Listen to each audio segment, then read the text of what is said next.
Chapitre 3. Le prince de sang mêlé. Dans ce pays tourmenté, Poudlard était l'un des derniers lieux où l'on ne se sentait pas en danger de mort. Grâce aux puissants sortilèges de protection disposés autour du château, aucun mange-mort n'avait encore réussi à y pénétrer.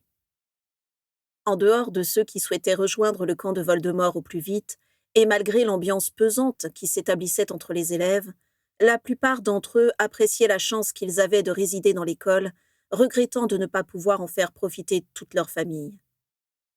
À la rentrée, les élèves de 6e année avaient choisi leurs aspics, les matières qu'ils souhaitaient poursuivre jusqu'à la fin de la 7e année. Ayant obtenu des optimales dans toutes les matières, excepté en astronomie, son nez crochu l'avait toujours empêché d'utiliser un télescope correctement, et en divination, il avait pour cette matière un mépris considérable, Severus Rogue avait eu l'embarras du choix et avait choisi de continuer toutes les matières qu'il avait brillamment réussies. Son emploi du temps était donc saturé de cours du matin au soir, ce qui lui convenait très bien, puisque cela l'empêchait de ruminer à propos de ses innombrables sujets de frustration. Au moment des repas, il se contentait de prendre quelques morceaux de pain dans la grande salle pour aller les manger dans les toilettes du 2e étage, constamment inondées par Mimi Géniard. Il profitait de ces moments pour confectionner les rares potions qu'il ne maîtrisait pas encore parfaitement, pour réviser ses cours, voire pour corriger certains manuels qu'il jugeait très médiocres, truffés de fautes et d'approximations. « Couper une fève soporifique !» s'indignait Rogue en lisant la recette du filtre de mort-vivante dans le manuel avancé de préparation des potions. Assis sur le carrelage dans un coin sombre des toilettes, au milieu de chaudrons remplis de potions suspectes, Rogue tournait les pages du manuel, abasourdi par autant d'incompétence. Il avait parfois du mal à corriger les fautes, tant elles lui écorchaient les yeux. Qui serait assez idiot pour essayer de couper une fève soporifique ? Tout le monde sait qu'il faut l'écraser avec un couteau. Vraiment, cette sorcière est d'une bêtise. Enfin, je vais essayer d'arranger ça. D'un geste rageur, et même si un unique trait de plume eût été suffisant, il raya plusieurs fois la phrase écrite sur le manuel. « Et voilà, écrasé !» dit-il en inscrivant les mots sur le parchemin du livre. « Avec le plat d'une lame d'argent, permet... » « Lily ?» Rogue sursauta, le cœur battant. Une voix provenant du couloir venait de prononcer le prénom qui hantait ses jours et ses nuits.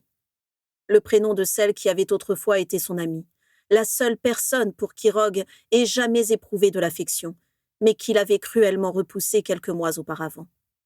Tout en tendant l'oreille, Rogue posa son livre de potions sur le carrelage, s'approcha de la porte des toilettes et l'entr'ouvrit discrètement. Dans l'interstice, il pouvait voir la silhouette d'une adolescente debout dans le couloir, tournée vers une grande fenêtre. Une silhouette reconnaissable entre mille, avec ses longs cheveux roux qui descendaient jusqu'au milieu de son dos. « Ah, Rémus, c'est toi » dit Lily, en se retournant vers celui qui venait de l'appeler. En entendant sa voix, Rogue eut l'impression qu'on lui broyait le cœur dans un mortier. La dernière fois que la jeune fille s'était adressée à lui, c'était pour mettre fin à leur amitié de façon irrévocable. Et pour arranger le tout, le garçon qui venait de l'interpeller faisait partie des nombreuses personnes que Rogue détestait de tout son être.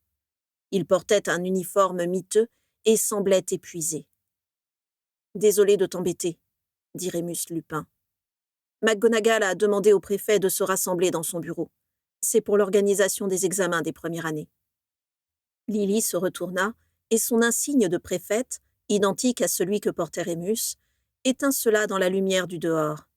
Ses yeux verts étaient légèrement rougis. « Oh, excuse-moi, je ne voulais pas... » Non, laisse, c'est idiot. C'est à cause de ma sœur. C'est son anniversaire aujourd'hui. Pétunia ? Lily acquiesça. J'y repensais. Elle ne m'adresse quasiment plus la parole depuis des années. Pourtant, j'ai l'impression d'avoir fait tout mon possible pour arranger les choses. J'étais même allée jusqu'à rencontrer Eleanor Wimbley, tu sais. Je voulais qu'elle m'aide à lui expliquer tout ça, qu'elle lui parle du monde magique. Je pensais que ça pourrait nous réconcilier. « Tu connaissais Eleanor Wimbley ?» s'étonna Rémus. « Dumbledore m'a permis de la rencontrer, oui. Nous nous sommes vus ici, à Poudlard, quelques mois avant qu'elle ne soit tuée. » Elle était si calme, si douce. Je pensais qu'elle pourrait convaincre ma sœur que je n'étais pas un monstre.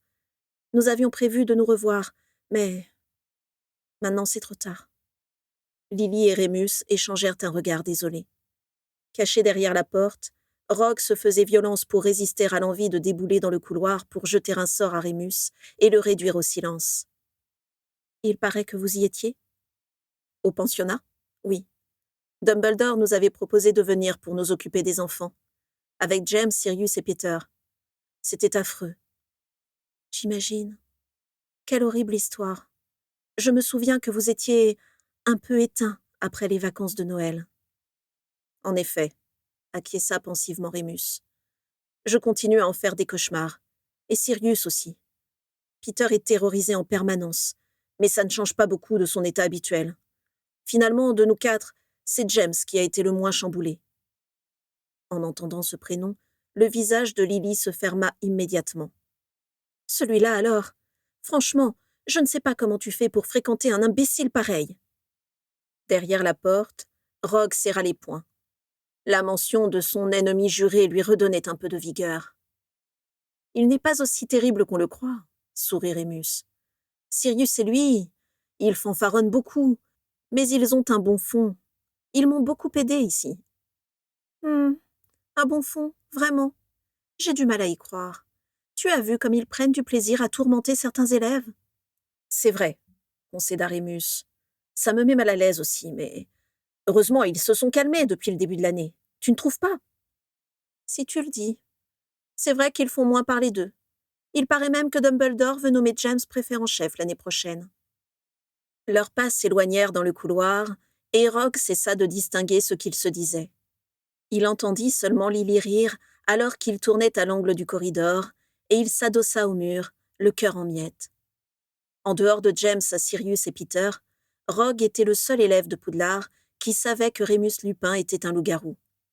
Il s'était même retrouvé face à lui sous sa forme animale, à la suite d'une plaisanterie idiote de Sirius qu'il avait menée dans la cabane hurlante une nuit de pleine lune.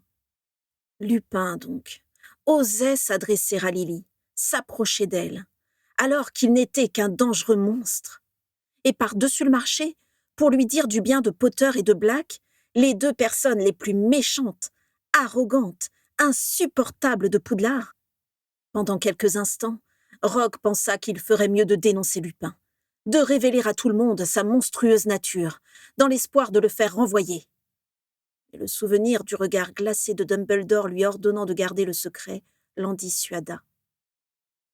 Tout songeur, il s'éloigna de la porte et reprit son manuel de potions raturées. Il tenta de lire la suite de la préparation, mais le visage de Lily et ses yeux verts envahissaient toutes ses pensées. « Sève ?» Rogue fit à nouveau volte-face, et son manuel de potions retomba sur le carrelage humide des toilettes. « Hé, c'est bon, tout va bien !» Près de la porte, Régulus levait les mains en signe d'apaisement. « Ah, dit Rogue, c'est toi. » Autrefois, les deux garçons se retrouvaient dans ces toilettes dès qu'ils en avaient l'occasion. Rogue, ravi d'avoir un peu de compagnie, lui avait transmis son savoir-faire illimité en matière de potions, et c'était grâce à lui que Régulus était devenu aussi doué. Mais l'année précédente, cette habitude avait brutalement pris fin au moment des vacances de Noël. Régulus avait été blessé dans des circonstances mystérieuses et était resté chez lui pour le reste de l'année. Pendant un instant, Rogue fut tenté de le saluer amicalement, mais il se rappela aussitôt toutes les humiliations qu'il avait subies en son absence. À nouveau, il se remémora la journée de l'épreuve des buses, où James et Sirius l'avaient agressé, où Lily avait pris sa défense et où Rogue l'avait insulté. Depuis, Lily ne lui avait plus adressé la parole, et Rogue tenait Régulus comme partiellement responsable. S'il avait été là, James et Sirius auraient certainement agi autrement, car tous les deux ne venaient jamais le tourmenter quand Régulus était avec lui. En repensant au regard noir que Lily lui avait lancé, et au fait que cet horrible moment aurait pu ne jamais se produire, son hostilité reprit le dessus. « Qu'est-ce que tu fais là ?» Régulus fronça les sourcils, surpris par cet accueil aussi déplaisant. « Je venais te voir, comme d'habitude. »« Comme d'habitude ? Vraiment ?» s'étrangla Rogue, estomaqué par autant de culot. « Comme avant. rectifia Régulus embarrassé. Depuis la rentrée, je n'ai pas eu beaucoup de temps, désolé. Et avant les vacances, je... Tout en parlant, il fit un pas vers Rogue. « Ne t'approche pas !» s'écria Rogue furieux. « Tu crois que tout va redevenir comme avant, après m'avoir laissé tomber comme tu l'as fait l'an dernier? J'ai passé 6 mois tout seul, de Noël jusqu'à l'été, et tu n'as même pas daigné me donner des nouvelles. » Régulus toucha son épaule gauche et fit une petite grimace. « Comme je te l'ai dit, j'ai été gravement blessé. J'avais de grosses cicatrices et... » « Bien sûr, railla Rogue. Mon pauvre chéri. Il fallait refaire les bandages tous les jours. Regarde. » D'un geste vif, il retira le gant de cuir qui recouvrait sa main gauche. Rogue ne put réprimer un tressaillement à la vue de la paume de Régulus, dont la peau était noircie et flétrie. « Et pourtant, Véragoyle a fait de son mieux, » dit Régulus. « Si elle n'avait pas été là, les blessures se seraient encore étendues. » Une part de Rogue compatissait avec Régulus. Au fond de lui, il savait pertinemment à quel point son ami avait dû se morfondre chez lui. Régulus lui avait déjà confié plusieurs fois à quel point les disputes de ses parents lui pesaient, et Rogue ne pouvait que le comprendre, lui dont les parents se disputaient sans cesse, au moins aussi violemment qu'Orion et Walburga Black. Mais malgré tout, à ce moment-là, Rogue aurait tout donné pour être à sa place. Il aurait aimé que ses propres blessures soient aussi visibles que celles que Régulus avait sur le bras. Il aurait aimé que quelqu'un comme Véragoyle lui rende visite chaque jour pour le soulager, pour le réparer. Et l'idée que cela n'arriverait jamais lui donnait l'envie irrépressible de déverser sa rancœur sur tout ce qui se trouvait à portée de main. Régulus, en l'occurrence. « dit Rogue en hochant la tête. « J'imagine qu'il n'y avait que Véragoyle qui était capable de s'occuper de toi. Madame Pomme-Fraîche, par exemple, n'était pas assez compétente. » Elle aurait pu me soupçonner d'avoir participé à l'attaque du pensionnat Wimbley, se défendit Régulus. « Parce que c'était le cas ?» Régulus hésita, troublé. « Je ne peux pas vraiment en parler. » Rogue plissa les yeux, le cœur battant. L'absence prolongée de Régulus au cours de l'année précédente avait éveillé la curiosité de nombreux élèves à son égard. On murmurait que ses parents l'avaient déjà introduit auprès des Mange-Morts. On se demandait s'il reviendrait jamais à Poudlard. Et comme Sirius refusait de donner la moindre information à ce propos, ces rumeurs n'avaient cessé de prendre de l'ampleur. Aussi, lorsque Régulus était apparu dans le Poudlard Express, début septembre, plusieurs élèves de Serpentard s'étaient empressés d'aller s'installer dans son compartiment, dans l'espoir d'être les premiers à connaître les raisons de son absence et d'obtenir des informations secrètes sur les pouvoirs maléfiques de Lord Voldemort. À la fois flatté et embarrassé de susciter autant d'intérêt, Régulus s'était contenté de donner des réponses évasives et avait laissé planer le doute sur son éventuelle appartenance au Mange-Mort. Entouré de cette nouvelle aura énigmatique, Régulus n'était plus invisible comme il l'avait été, ni détesté comme Rogue pouvait l'être. « Tu ne veux pas me dire ?» cracha Rogue. « Tu as raison. Garde tes petits secrets pour toi.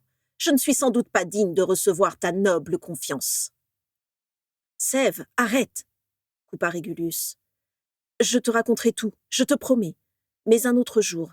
Là, je suis épuisé. » Rogue plissa les yeux sur la défensive. Malgré lui, il éprouvait de la curiosité, de l'envie, de la fascination.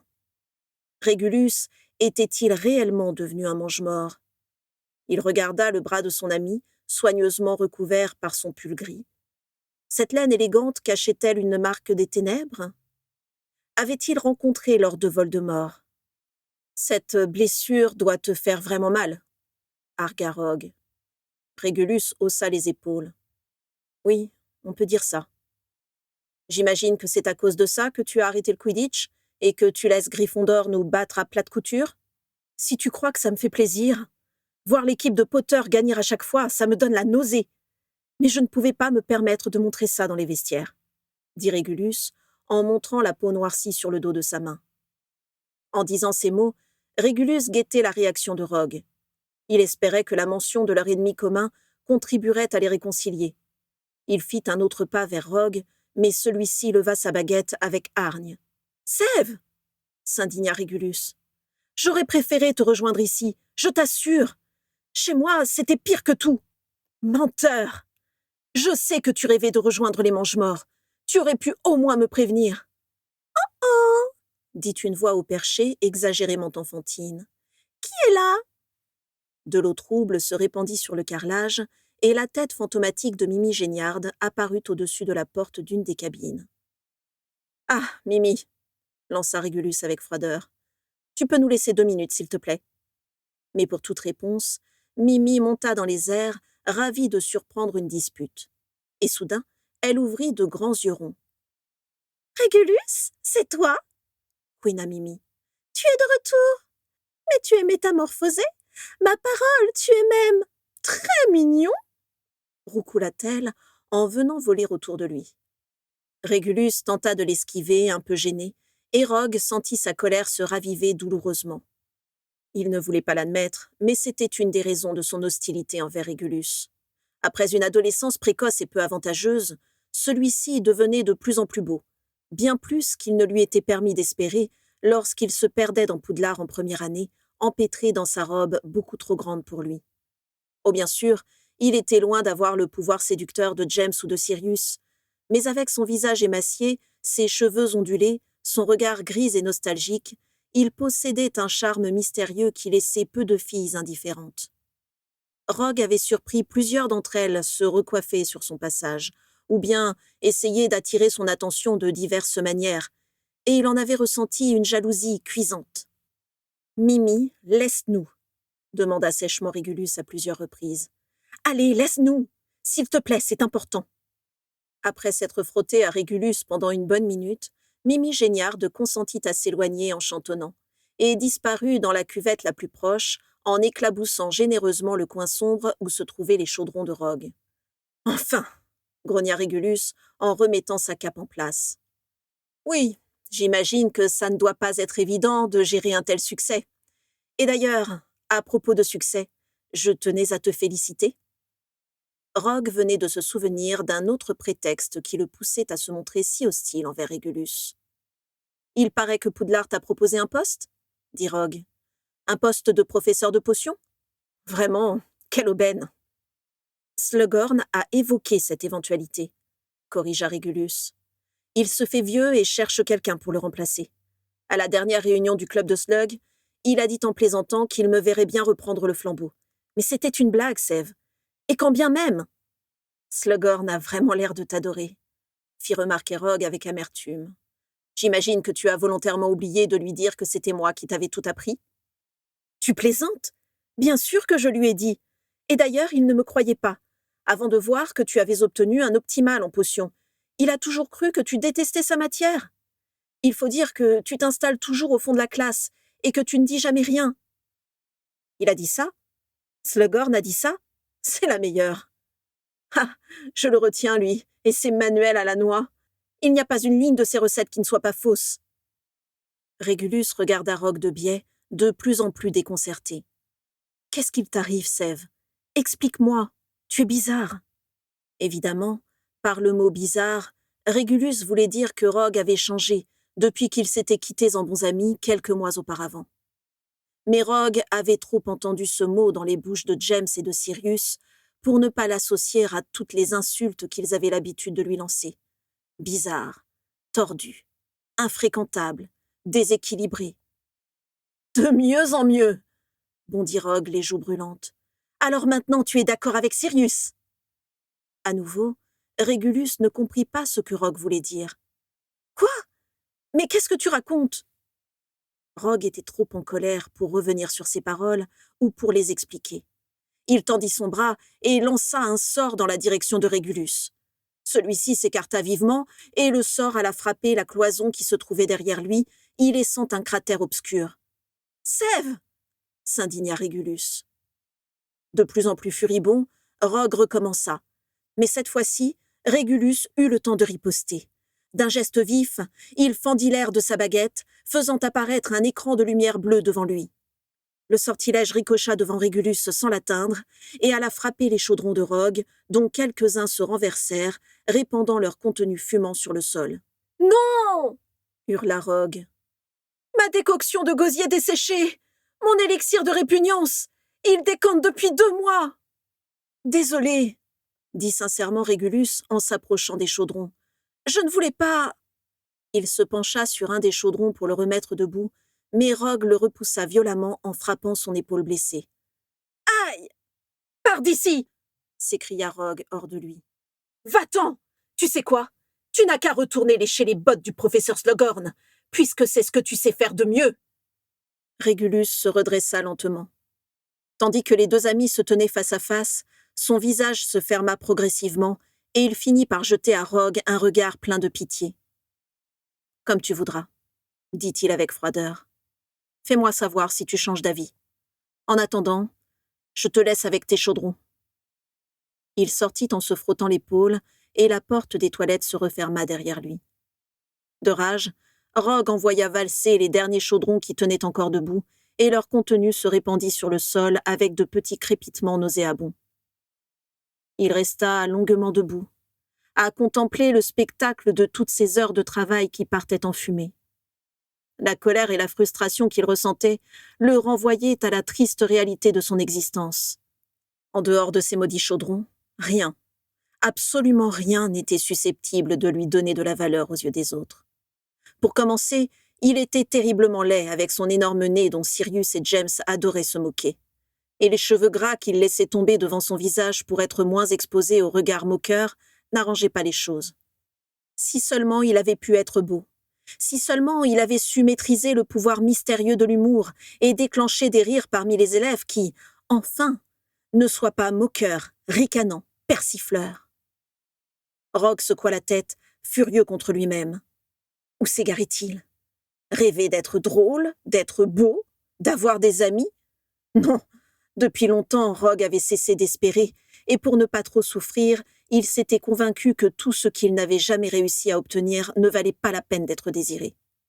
Oh bien sûr, ses camarades ne l'appréciaient pas, mais c'était entièrement leur faute, et ces petits imbéciles ne méritaient même pas qu'ils recherchent leur attention. L'amitié n'était qu'une vaste illusion. Régulus l'avait brillamment montré en l'abandonnant à ses bourreaux, tout comme Lily l'avait fait.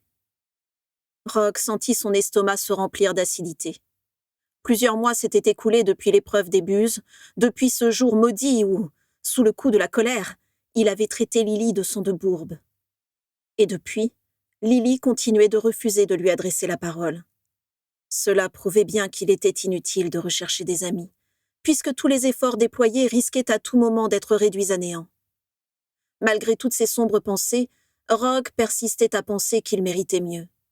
Qu'il méritait d'être respecté, félicité, à la manière d'un professeur, d'un ministre, d'un prince. Rogue songea avec amertume au nom de famille de sa mère, Éline Prince, un nom sorcier, un nom digne de lui, un nom qu'il aurait 100 fois préféré à celui de son moldu de père qui n'évoquait que la raideur et la disgrâce. Afin de se consoler de la perte du contenu de ses chaudrons, Rogue reprit le manuel avancé des préparations des potions, déjà abondamment griffonné par ses soins. Il décida de se créer un nouveau nom, un nom qu'il garderait pour lui, un nom qui serait à la hauteur de l'estime et de la reconnaissance qu'il aurait mérité de recevoir. Après avoir longuement réfléchi, il ouvrit le manuel à la dernière page et écrivit en fines pattes de mouche. « Ce livre appartient au prince de Sang-Mêlé.